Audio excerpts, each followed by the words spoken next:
Okay, magsimula na po tayo.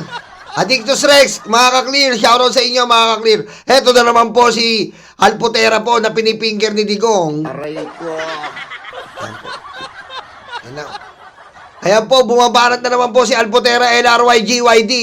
Mukhang si Risa Ontiveros po mga kakamping. Kaya po, kita nyo naman mga kakamping. Aray ko. Tingnan nyo naman mga kakamping. Galit na galit po si Alpotera LRY at GYD. Kagahapon po pagkat pinalayas na po ang mga bayarang vlogger nila sa Senado. Aray ko. Pinalayas po sila dahil sila'y mababantot mga kababayan.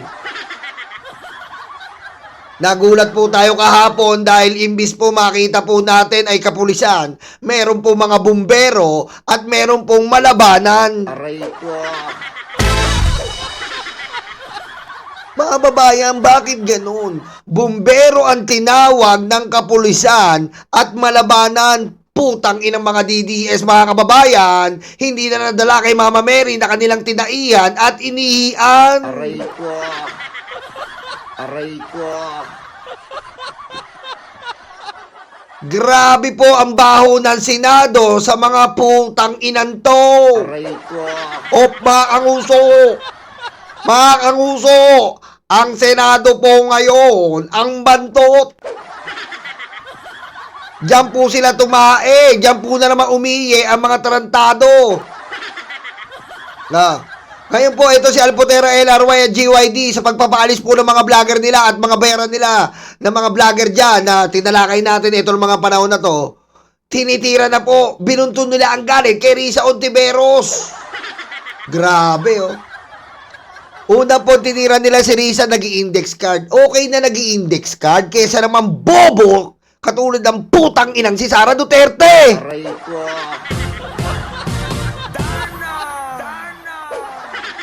Diba?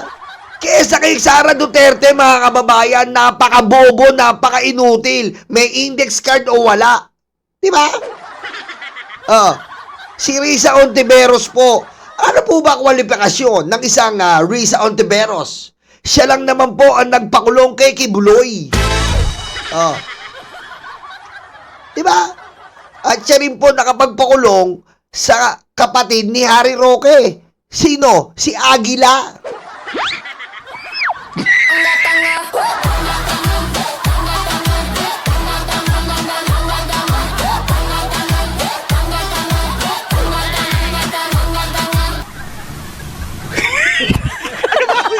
Diba? Yan po. Yan po ang mga qualification ni Risa Ontiveros. Oy, Magiting ng Bulacan. Maraming salamat sa mga Magiting ng Bulacan. Ngayon si Alpotera po, dinadali po. Sino? Dinadali po. Dinadali ngayon. Sino? Si Risa Ontiveros. Hindi nyo kaya yan. Ang daming, yan din po ang trumabaho kay Alice Guo, yung nilalaplap na.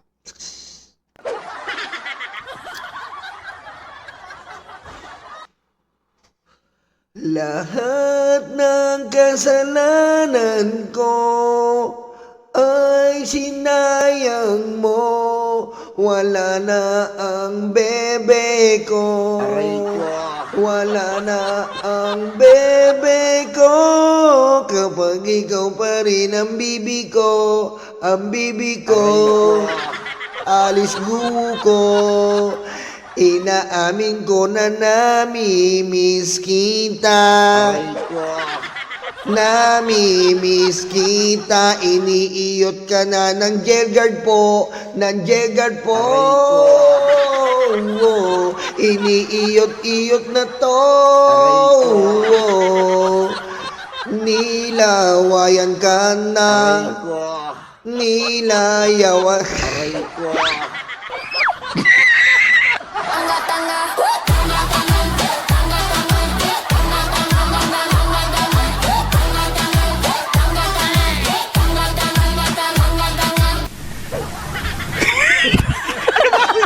Diba?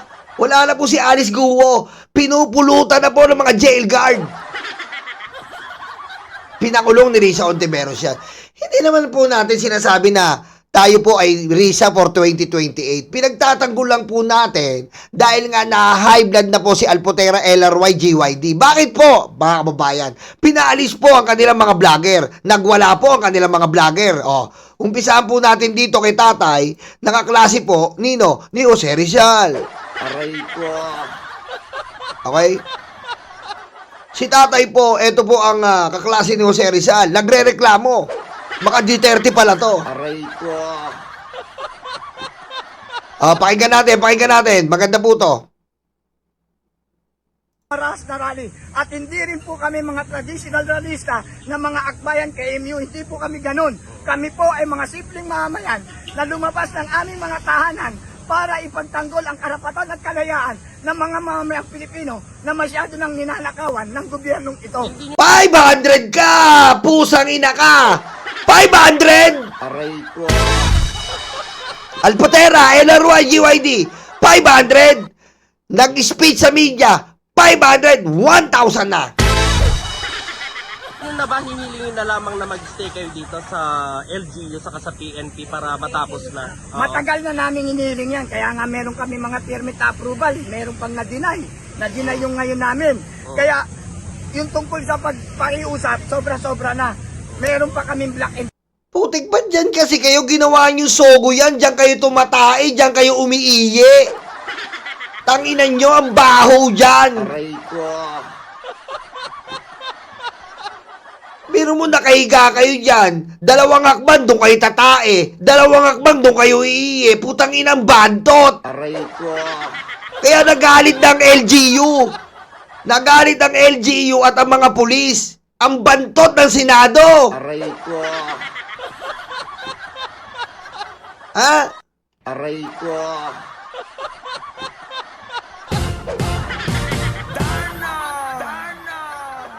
Ganyan din ginawa nyo sa EDSA. Kay Mama Mary, tinaihan nyo, putang ina nyo. Tandaan nyo, doon kayo sa Robinson's Galleria, di ba, tinapon din kayo ni Father? Dahil yung Mama Mary, tinaihan nyo sa ilalim, iniihan nyo. Ano sabi ni Father? Mga brother, sister, naghihimala si Mama Mary. Bakit, Father? Si Mama Mary, naiye. Aray ko. Ano, Father? Si Mama Mary, naiye. Tapos kahapon, natae. Aray ko. Diba? Tapos pagkita ni Father sa CCTV kasama yung sakristan, kitang-kita kayo, tinataihan nyo si Mami Mary sa ilalim, putangin nyo. Aray ko. Aray ko. Balatuba kayo eh. Diba? Anong ginawa ni Father? Tinapong kayo sa galeriya. Yung simbahan dun sa EDSA, anong ginawa nyo sa likodan ni Mama Mary? Putik yung holy water, ginawa nyo panghilamos, tanginan nyo? Aray ko. Diba, direklamo rin kayo? Yung simbahan, anong ginawa nyo? Puta, ginawa nyo sala, nakaganon pa kayo. Tagal naman ng rally. Aray ko. Pagod. Nakaganon niya sa simbahan, nakapatong pa dun, oh. Aray ko. Ang inan to mga to. Aray ko. Diba? Kaya galit na galit si Father, binan kayo, kaya pati kami po naapektuhan. Sara Resign Rally, bawal na sa mga People Power Monument. Sa kalsada ka na lang dahil sa mga putang inan to. Aray ko. Pero mo yung simbahan, binaboy nila. Puta, ginawang tulugan. Sabi ni Father, gising na, gising na. Mamaya na po, pagod pa kami. Gising na. Gising na. Aray ko. Sira ulo. Diretso. white para lang kami pahintulutan. Hindi kami nagpunta rito para magkaroon ng kaguluhan. Hindi kami nagpunta rito para maipag-away. Nagpunta kami rito para iparating namin ang tunay na sentimento ng mga mamamayang Pilipino. Ako, ex-OFW leader po ako. Oo. Hindi po ako traditional realista. Oo. Ako po ay advocates. Tumutulong po ako sa mga distressed OFW natin. bilang advocate ng OFW. Pero bakit ako nandito? Oh. Dahil hindi ko na kayang sikmurain Oh. ang sobrang pagnanakaw nila. Dahil kung iisipin natin, napakayaman pala ng bansang Pilipinas. Oo, dahil sinabi mo yun sa Duterte, tarantado ka, Manong. Aray ko. Diba? Diba? Sabihin mo yan sa Duterte. Sabihin mo kay Sara. Ipaliwanag niya, nasa yung pera natin. Tanga ka, Manong. Aray ko. Kaya lang inuubos nila, winawaldas nila ang pondo ng bayan. Ngayong paparating na tag-ulan, dilitaw na naman ang mga ghost project sa flood control. Babain na naman tayo. Sino ang mamamatay? Mga mahirap na mamayang Pilipino. Habang ang mga senador, kongresman, mga pangulo, mga kusino-sino mga taong gobyerno na yan, ay kukuya-kuya-kuy sa mga mansyon nila. Oo, ganon. Sabihin mo yan sa Davao, buwinabaha. Aray ko. Isipin mo, Manong, ha?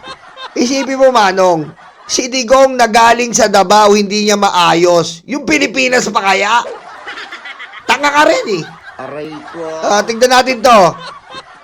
Mga vlogger na burao talaga, oh. Ang babantot, eh. Titignan mo, ang babantot, eh. Oh, ito naman tayo. Tignan natin to, oh. Erwin, ano ba? Tulfo, Erwin Tulfo. Ayusin mo, Manang. Kailangan, kapag bayad ka, maayos. Kabisado mo yung titirahin mo. Aray ko. Putik naman, no? Tinuturuan ka pa, oh. Ayusin mo, Manang. Para sa iyo, Erwin, ano ba? Tulfo, Erwin Tulfo. Huwag ka po magbanta. Gawin mo na lang. At subukan mo kami. Ako, handa ako makipagpwelyuhan sa iyo. Bumaba ka rito ngayon. Ayop. Huwag mo na hintayin na kami ang lulusob sa iyo. Manang, ma'am, maawa ka sa sarili mo, Nay. Nay. Maawa ka, Nay. Maawa ka sa sarili mo, Nay. Ha? Aray ko. Okay?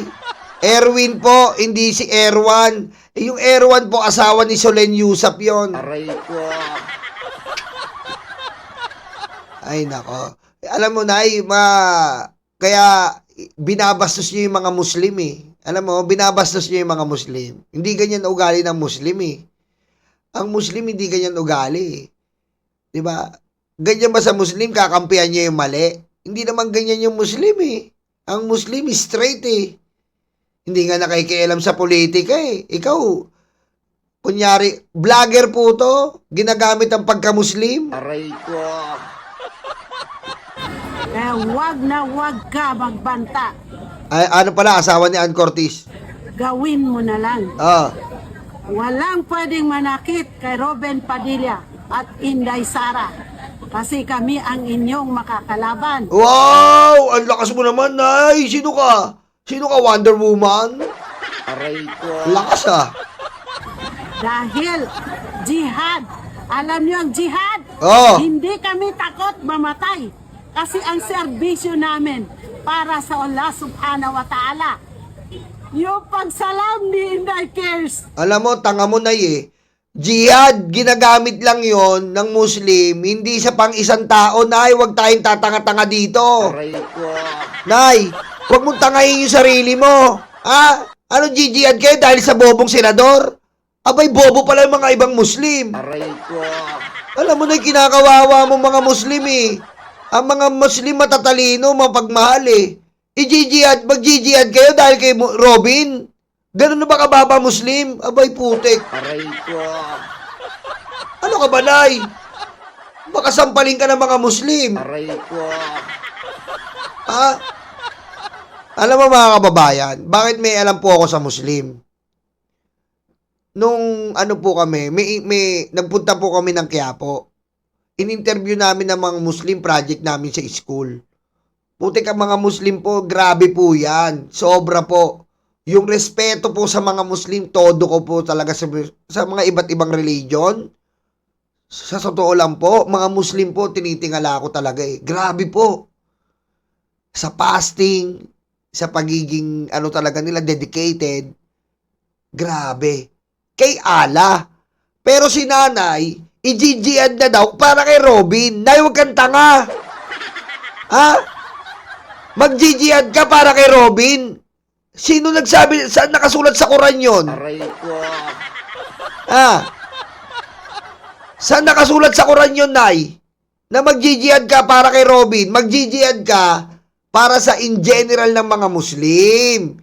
Hindi para kay Robin na tanga at inutil na kumakain ng baboy. Aray ko.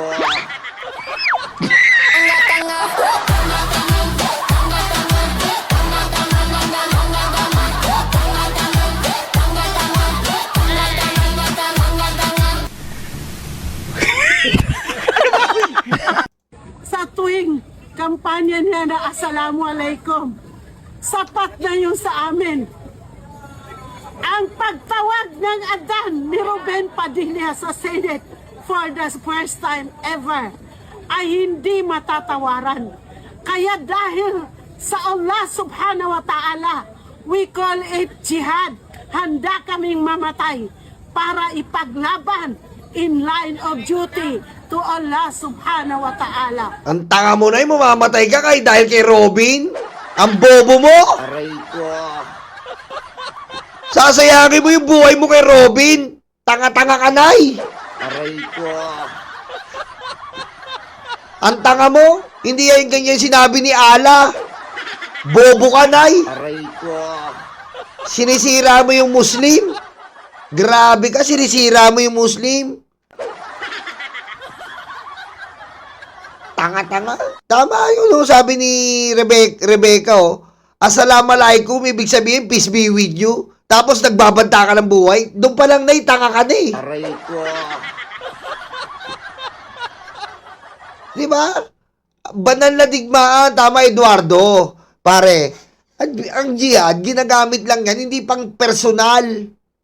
Kapag in general lang Muslim na napunta sa bingit ng alanganin, jihad ang tawag dyan.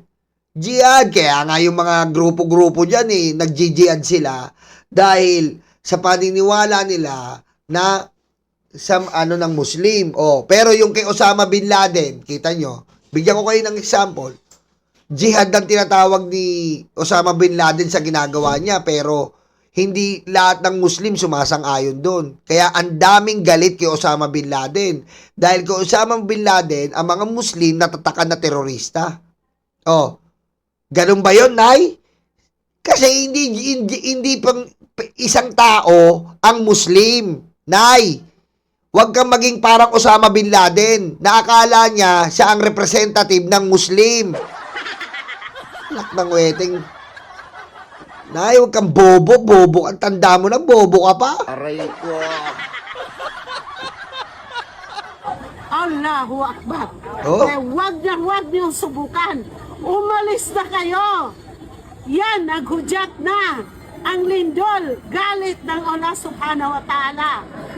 Darating na yan dito. Kasi galit ang Allah sa mga kurap, mga mandarambong, mga makasarili. Sisirain niya ang inyong yaman na galing sa nakaw. Tandaan nyo yan. Sa mundo lang ito. At uuwi din tayo. Kaya sa Islam, inna lillahi wa inna ilaihi rajiun. Kung anong galing sa Kanya, ay babalik din sa Kanya. At ingatan nyo ang araw ng paghukom. Ang lupa na ating tinatapakan. Nay, ayusin mo yung basa ng pagkabayad mo. Binabasa mo na, ayusin mo. Para maka 1.5 tayo. Aray ko. Ayusin mo, Nay. Tanggap niya na tinatapakan siya. Kasi iyon ang kanyang duties and responsibility. Pero every day, 6 times a day tinatawag tayo upang ipitin ang mga makasalanan. Kingdom mo, biro mo. Ginamay mo yung religion para anuin mo yung grabe. Sinama mo, ayan pong pangit yung religion, sinama sa politics. Diba? Ayan po ang pangit, yung religion sinama sa politics. Aray ko. Ever. Kawawa. Yung, kaya nga iniwalay yan eh. Iniwalay yan eh. Sabi sinasama niyo sa politics. Oh, ito po, mas maganda to. Ito po, isa pa to. Oh, tingnan niyo ha. Ito na po ha, biro mo ha, mainstream media po. Ha, yung mga bataan po ni Alpotera, LRY, GYD. Mainstream media po, nagkaharap po at vlogger ng DDS. Alam niyo po ginawa? Pinalayas ang mainstream media. Aray ko.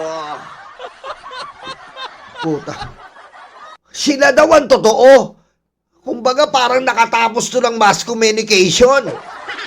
Ha? Tingnan mo si ate, para daw siya nakatapos ng mass communication katulad dun sa mainstream media. Major in pa to? Mass communication, tapos nag-major pa siya ng news and current affairs. Aray ko. Ah.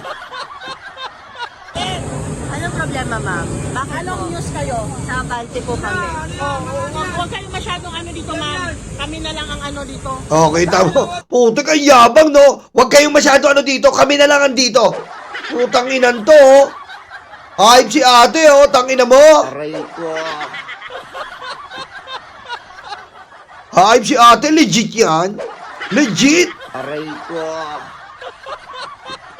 Maraming mainstream media, ma'am, na ang ini-edit at mali-mali ang mga ginagawa. Ano? Oh, kita mo. Ang mainstream media kasi ini-edit. Oh.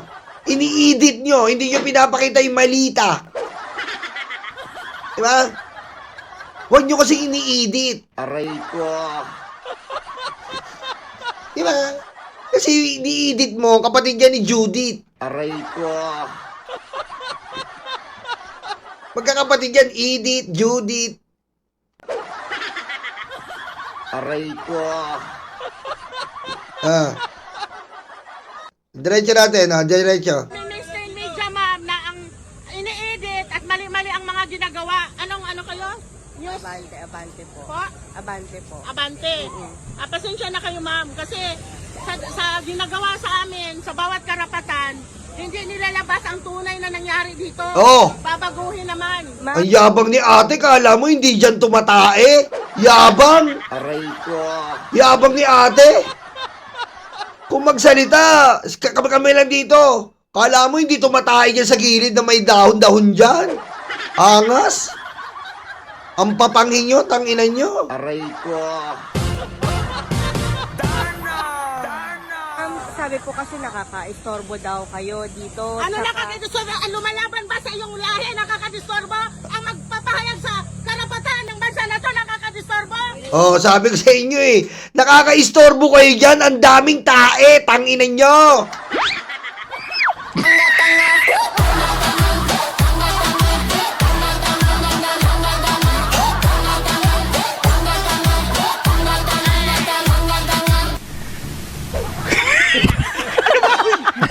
Kita mo, yan ang tinatawag na bobo ka, ate.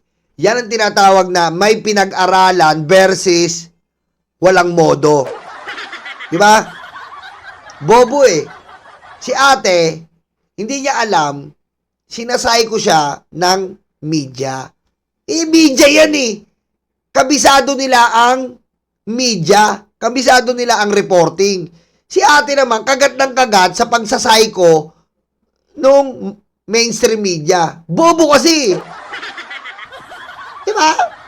Bobo. Yan. Yan ang pinagkaiba ng walang modo sa may natapos. Kita mo?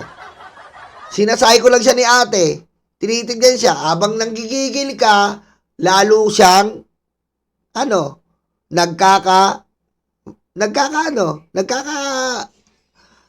legit content sa'yo, tanga. Aray ko. Sino ang nakakadistorbo? Oh. Yung mga magnanakaw! Oh. Hanggang ngayon, hindi pinapakulong! Yung nakakadistorbo, ikaw media ka! Maglabas ka ng tunay na nangyari sa bansa! Ha? Huwag ka magsalita na nakakadistorbo! Ang nakakadistorbo, may mainstream media, pero hindi nilalabas ang tunay na nangyayari sa bansa! Putik, grabe. Wala akong masabi, men. Wala akong masabi, putang ina yan. Huwag daw natin paniwalaan ang mainstream media na grabe. Aray ko. Wala akong masabi. Wala akong masabi. Putek ina. Yung ina niya na. Sino gusto mong paniwalaan? Ikaw ate, tingnan mo yung bunganga mo kasing bantot ng gilid ng kilikili mo. Aray ko. Ha? Ate? Sino gusto mong paniwalaan naman? Ikaw? Kaya sa mainstream media? Puta, kilikili mo pa lang, tapos na eh. Aray ko.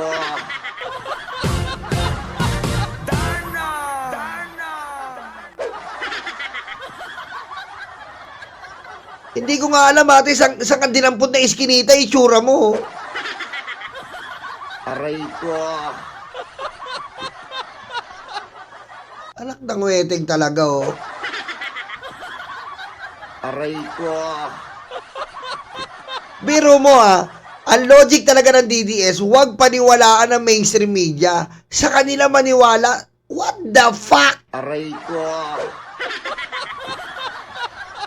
Eh, ang mga bobong DDS eh. Puti titirahin mo yung mainstream media. Yan ang kinikilala. Hindi lang local, international. Bobo kayo. Yan ang mahirap eh. Kaya nga ang freedom of expression hindi absolute eh. Dahil may mga kupal na ganito eh. Alam mo, ganyan po, pag nakahawa ka lang ng camera, akala mo, ikaw na talaga legit. Pangit po sa mindset yan. Ako, sasabihin ko, reactor lang ako dito. Pero kung sabihin nyo sa akin, ako, mainstream media kayo, reactor lang tayo eh. Hindi po natin pwedeng itumba ang mainstream media. Putang ina niyan, kakapal ng mukha mo nun. Mainstream media yun eh. May mga training. May mga training na pinagdaanan yan. May mga pinagdaanan yan na sa kanilang pag-aaral. Mga may natapos yan. Mga kumpleto ang gamit niyan. May research yan. Bago sila naging mainstream media. Tapos ikaw nakahawa ka na ng camera, ikaw napapaniwalaan. Tarantado ka pala eh. Aray ko. Aray ko. Tangina niya na. Nakahawa ka lang ng camera. Oh, eto po ha. Oh. Tangina niyan. Gago ba kayo mga DDS? Mainstream media yan, tanga. Aray ko. Hindi mo pwedeng burahin yan sa Pilipinas. Mainstream media yan eh. Sila ang nauna rito na legit. Sila ang talagang makikita natin na nakakatulong sa atin sa pagdi-deliver ng mga balita. Oh. Kung legit kayo, dapat nandun kayo sa loob ng Senado, putang ina nyo. Aray ko.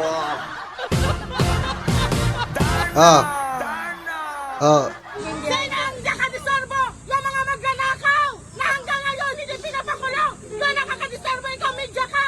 Maglabas ka ng tunay na nangyari sa bansa. Ha? Huwag ka magsalita na nakakadisorbo. Ang nakakadisorbo, mainstream media, pero hindi nilalabas ang tunay na nangyayari sa bansa. Yan ang nakakadisorbo. Lahat po kino-cover natin. Pero ano po, bakit po ayaw niyo pa rin siya? Bakit hindi mo tanawin ang sarili mo? Kaliwat ka na ng nakawan ng kaban ng bayan. Di mo alam yun? Naiintindihan niyo. Nakakadisturbo ba ang nagsasalita ng malayang pamamahayan? Nakakadisturbo ba? Pero hindi po kayo aalis dito. Hindi po kayo aalis dito. Hindi kayo aalis dito. Huwag mo na kami tanungin. Tanungin mo sarili mo. Pero hindi po kayo aalis Paano dito. ng bansa natin? Paano po yun, no? Inaano na yan ngayon? Hindi, wala akong pakialam. Ang tanong ko, paano pinaglalaban ng bansa natin? Pero hindi po kayo aalis dito. Nakakadisturbo, mali na yung tanong mo. Nakaka-istorbo kayo. Ang dami yung tae dyan, pusa. Aray ko. Ano ba pinaglalaban nyo? Ano ba pinag-welga nyo? Yung welga kayo ng mga tae. Aray ko. Aray ko. Parang tanga. Tanga-tanga. Disturbo, Pilipino ka? Ganun tanong mo? Naiintindihan ko po kayo, pero yun nga po, Ma'am! kinukuha namin ang Anong ka side ng nyo. maayos? Maayos. Anong disturbo? Nakakadisturbo? Naka-cover, naka-video. Nakaka-istorbo ka ate. Ginawa yung sogo yung Senado. Hayop kayo. Kita nyo, may tent pa kayo. Ginawa yung bahay. Ginawa yung sogo. Ginawa yung taiyan. Aray ko. Ang ina nyo, bantod nyo. Aray ko.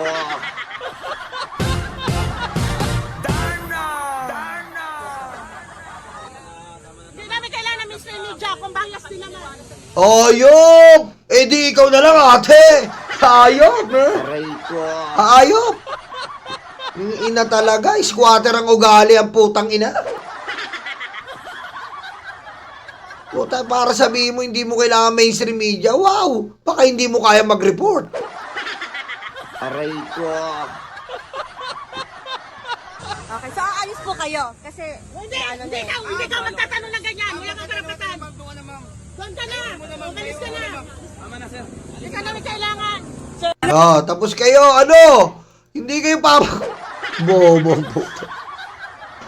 Kung talagang legit kayo, dyan lang kayo. Eh kaso, hindi kayo legit. Anong ginawa nyo? Igit. Patayin mo si BBM. No joke.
Madilim daw ang paligid, putukan daw ay maririnig.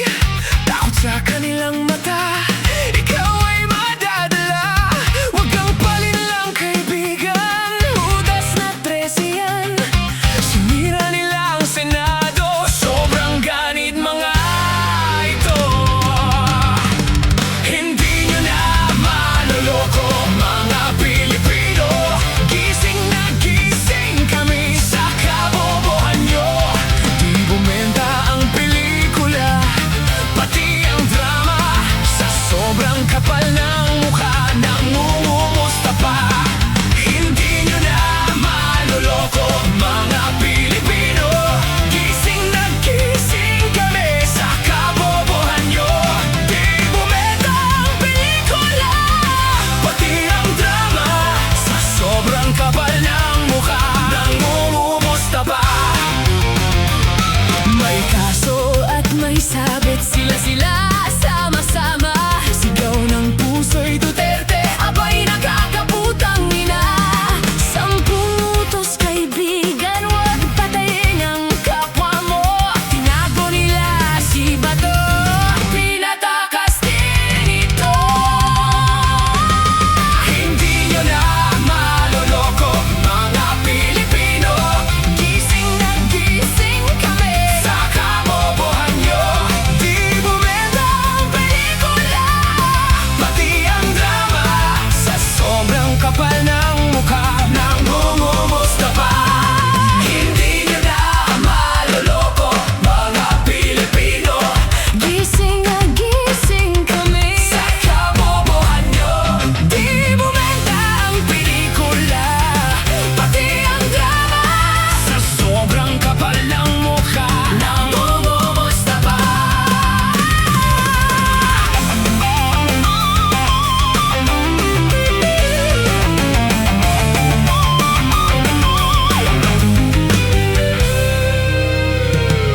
Madudumi ang taktika para lang kay Sara. Taong bayan hindi inisip.